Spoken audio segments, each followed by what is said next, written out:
Shalom Uvracha, bienvenue, Parashat Vaïra. Rappelez-vous, pour la Parashat Shemot, nous avons établi une idée fondamentale, celle qui régit chaque homme et chaque être humain, et de manière particulière chaque juif. Et cette idée fondamentale, c'est de pouvoir sortir de nos petites limites et de notre façon de vivre carrée, d'accord, qui nous empêche de pouvoir extérioriser des capacités phénoménales que nous essayons à chaque fois d'ensevelir parce que nous ne voulons pas changer. L'être humain a peur de changer. Il a peur du changement parce que ça va bouleverser sa vie. Ces traits de caractère qui nous empêchent de sortir de nous-mêmes, on les appelle dans la Torah les Metzarim, les limites de l'esprit. Car en réalité, tout est dans la tête. Si une personne se sent libre dans sa tête, alors il est véritablement libre dans ses membres, libre dans ses émotions, libre au sein de son foyer, libre au travail. La liberté, ce n'est pas de faire ce que l'on veut. On le sait. La véritable liberté, c'est de pouvoir suivre une ligne de conduite, un cadre, tout en étant libre dans sa tête. C'est ça la véritable liberté.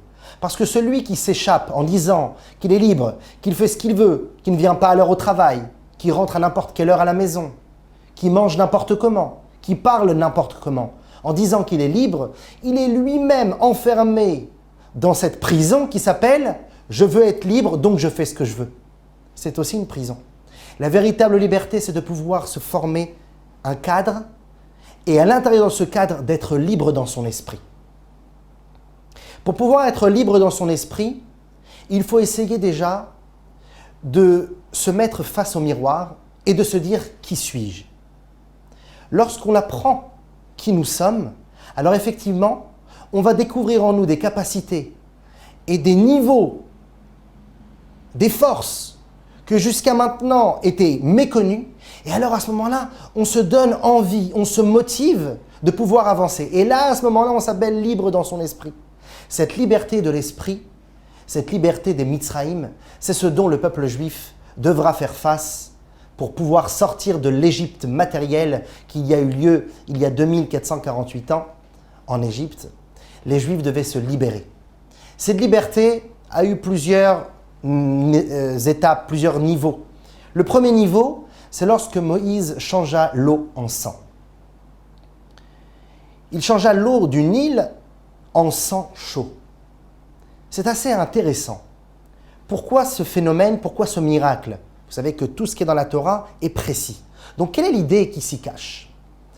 L'eau, c'est une molécule, c'est une matière liquide qui est plutôt froide, qui est plutôt coulante, qui est plutôt instable. Cette matière qui aussi remplit notre cerveau pour que nous puissions réfléchir a aussi une particularité, une supériorité. Puisque le fait qu'elle soit coulante, le fait qu'elle soit liquide, permet au cerveau de mieux réfléchir, permet à des fois des éléments coincés de se libérer. Donc il y a aussi une liberté dans cette eau. Mais il faut faire attention, car dans cette liberté peut se cacher une grande prison et une oppression, la froideur. Une personne qui se dit libre d'esprit peut tellement focaliser sur cette liberté qu'il essaye d'atteindre qu'à un certain moment, il n'arrive plus à avoir d'émotions. Il est tout le temps en train de réfléchir, d'avoir des réflexions intellectuelles qui ne lui permettent plus de prendre plaisir de l'instant présent, de prendre plaisir d'écouter son enfant lire Aleph Bet, de prendre plaisir de sentir une bonne nourriture que sa femme prépare dans la cuisine. Il est tellement immergé par différentes idées, différentes étapes intellectuelles de sa vie, puisqu'il essaye de libérer son esprit, qu'il est en fin de compte emprisonné à l'intérieur, comme nous avons dit au début. Des fois, d'essayer de libérer son esprit nous amène à l'emprisonner. C'est la raison pour laquelle, pour pouvoir véritablement libérer son esprit, libérer son âme, libérer son psychisme, il faut ancrer à l'intérieur une chaleur. Il faut changer l'eau en sang. Vous savez que même dans le sang, il y a du minéral, il y a de l'air. Mais cet air-là est en quelque sorte une aide, un phénomène physique qui permet au sang de pouvoir circuler dans le corps. Mais la véritable force du sang, c'est d'être chaud, c'est d'être capable d'amener une force dans le corps entier, de manière égale. Il ne peut pas avoir d'eau partout dans le corps, car effectivement, cette froideur pourrait faire du mal au corps. Alors que la chaleur du sang permet au corps d'être véritablement vivant, d'être plein de vitalité, plein de chayout, plein de chaleur, et ça de manière égale dans le corps entier. Il n'y aura pas un sang de meilleure qualité pour la tête et un sang de mauvaise qualité pour le pied. Le sang sera égal partout, car le sang fait ici référence à la chayout, à la chaleur que nous avons dans nos actes. Et de la même manière qu'on puisse avoir une hitlahavut, un émerveillement et une chaleur lorsqu'on est en train de découvrir un phénomène, soit intellectuel, ou soit un phénomène artistique, ou soit un phénomène naturel bouleversant, il faut avoir aussi de la chaleur lorsque l'on fait de petites actions simples. Manger avec son épouse et pouvoir parler de l'éducation de ses enfants pendant 10 minutes. Avoir de l'émerveillement à l'intérieur. De la même manière que nous plongeons dans l'émerveillement de la nature ou même des fois malheureusement de la matérialité grossière de ce monde, l'argent, la gloire, le physique, eh bien de la même manière il faudrait arriver à, comme le sang se diffuse dans le corps entier, à propager cette vitalité, cet amour, cette chaleur dans chaque chose de notre vie.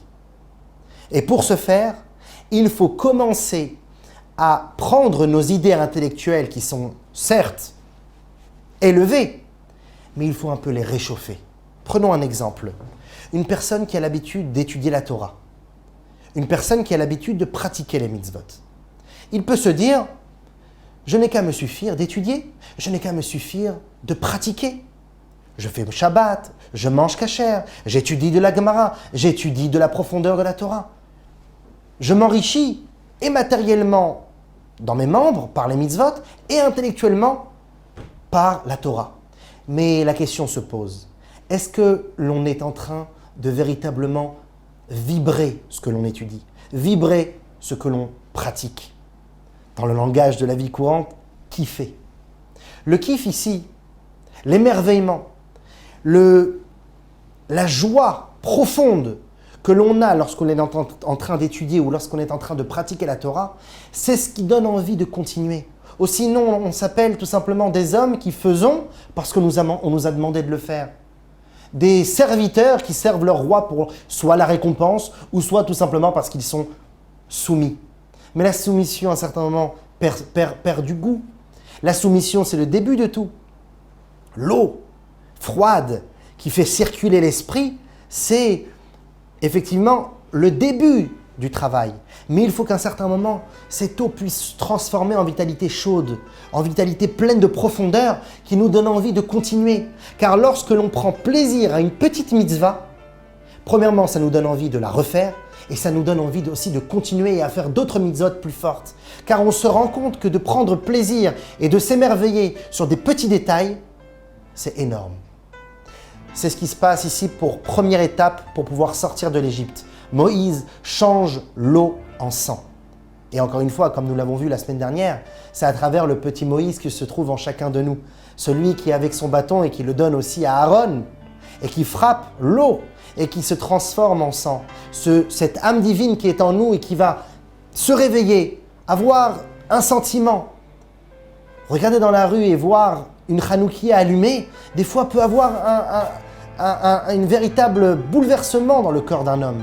Il peut avoir une larme qui coule, comme un homme qui écoute un bon chazan, un cantor dans une synagogue, et avoir un véritable émerveillement quand il écoute ce chazan.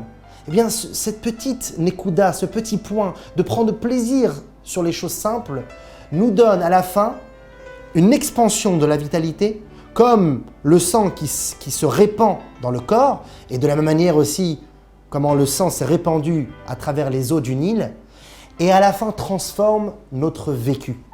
Car lorsque l'on prend plaisir à un repas de Shabbat, ou à un chant avec ses enfants à la table de Shabbat, ou à un dîner avec son épouse et parler de l'éducation de ses enfants, eh bien lorsque l'on prend plaisir sur ces petits détails, à la fin c'est le Nil lui-même.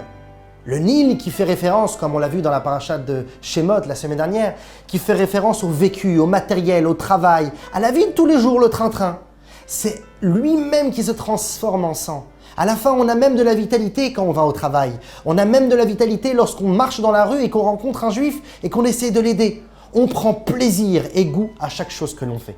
Mais tout ça commence avec un petit point, la volonté de pouvoir changer l'eau en sang, la froideur en chaleur.